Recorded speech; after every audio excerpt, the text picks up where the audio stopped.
Oi, eu me chamo Danilo Briskiewicz e vamos conversar hoje sobre a filosofia medieval e, para alguns, a chamada filosofia cristã.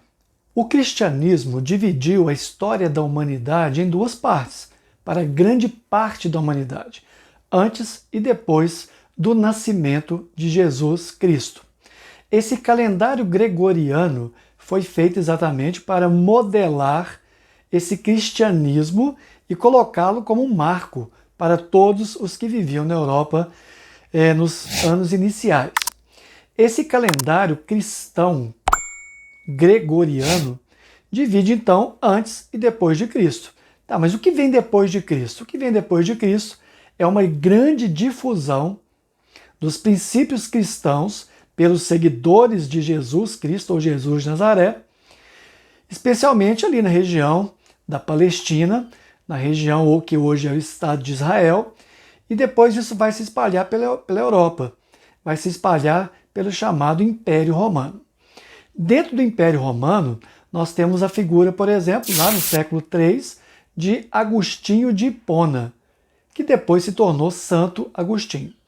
Ele é fundamental para a filosofia que naquele momento tentava se adequar à religião cristã, porque ele vai fazer uma leitura bastante enviesada do pensamento de Platão.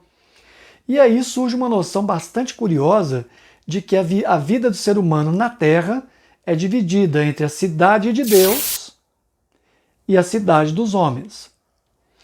Essa oposição entre cidade de Deus e cidade dos homens é uma oposição política, mas também é uma oposição teológica, porque a teologia passa a ser a mais importante forma de explicação dos seres humanos e suas vidas nesse período, que vai até mais ou menos o século XII ou XIII.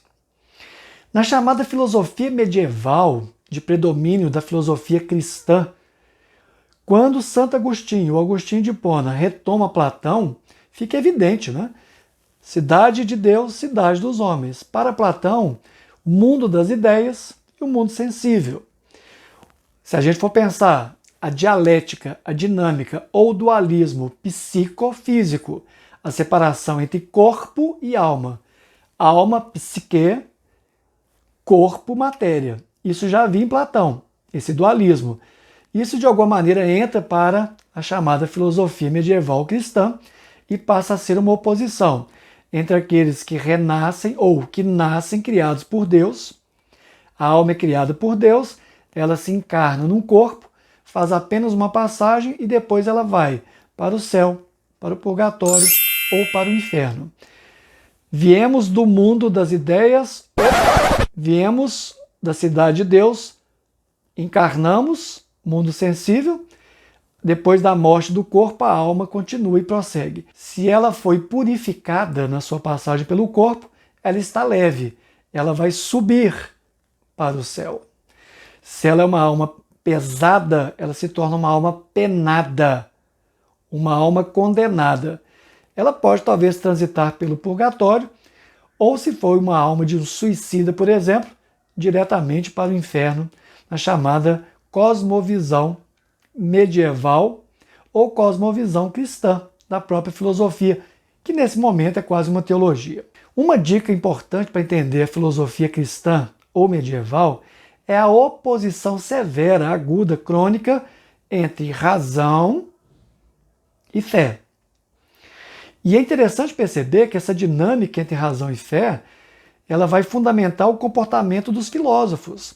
Os filósofos vão ter como livro de verdade, livro de onde emana a verdade mais fundamental de todas, que é a Bíblia. Ora, se a Bíblia é o fundamento da verdade, esses filósofos vão tentar o tempo todo compreender o mundo a partir dessa Bíblia, desse texto sagrado. Esse texto sagrado se torna, então, a base de toda uma discussão filosófica. É nesse sentido que as fases da filosofia cristã medieval perpassam também formas de compreender a teologia. Theos, Deus, estudo das divindades, dos deuses, de Deus. Então a teologia se sobrepõe à filosofia. A razão A razão fica debaixo da fé. Então os crentes, os cristãos, a religião passa a dominar o cenário filosófico. E a partir daí nós temos temas que são próprios da filosofia medieval, como por exemplo, a vida após a morte, a lógica da sobrevivência, a criação, por exemplo, da mentalidade punitiva, de como agir bem para salvar a própria alma, de agir de maneira ética, agir de maneira moral e aí por diante. Esses temas da filosofia medieval cristã são polarizados em dois autores. Século III, Agostinho de Hipona, Santo Agostinho, e por volta do século XII nós temos a figura de Santo Tomás de Aquino. Esses dois grandes filósofos vão, de certa maneira, dividir, polarizar a chamada filosofia medieval. Quando Tomás de Aquino, no século XII, escreve a sua Suma Teológica, ele, na verdade, está buscando uma fundamentação da discussão filosófica que perpassa toda a Bíblia em alguma base aristotélica, experimental, mais sensível. É por isso que nós falamos que Santo Agostinho, de certa maneira, retoma Platão.